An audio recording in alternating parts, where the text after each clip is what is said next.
this official is actually the PDGA tour manager for Europe, not acting in that capacity here, but began timing all of the players on this card. And my understanding is that, and this is from somebody that was following this card, that many of the players were going over the 30 seconds, and this official was not calling them on it.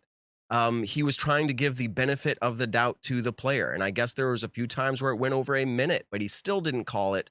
The understanding here is that the fact that he called this at this point means that this was a significant occurrence, well over and beyond a minute. That's my understanding. The PDGA at this point is saying that some form of disciplinary action is likely to come via the voluntary discipline committee at the PDGA. How it was called and handled, I don't think anybody did anything wrong, but I could also make a case that it could be done better, right? And they're not mutually exclusive. And yeah, I'm thankful for Nikko's apology. I'm sure many will call that into the question. I think it's genuine. That doesn't mean he's fixed everything. And maybe he'll still have challenges in the future. But I think, somebody's struggling to try to figure that out. That's just what it appears to me. I'm glad they made the call to make the DQ. I think it's necessary. It's just really an unfortunate scenario. I'm probably more, saddened by it rather than, happy that Nikko got what was coming to him.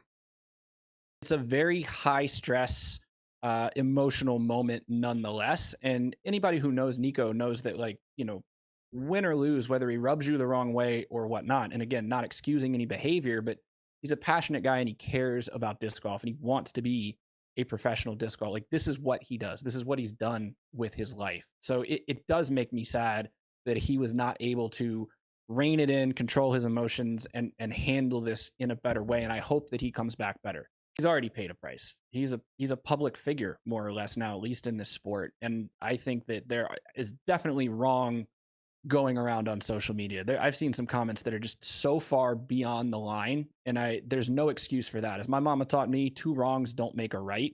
So if you're out there tagging Nikko on Facebook or on Instagram just so you can get a little pleasure or schadenfreude out of his failure, like, know that that is messed up as well.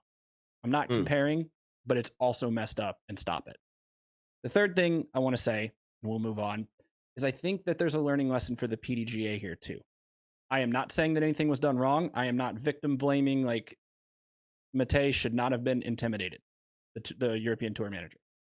But I think there needs to be a handbook written by the PDGA that gives guidelines on how you approach an athlete in a high stress scenario to deliver that news.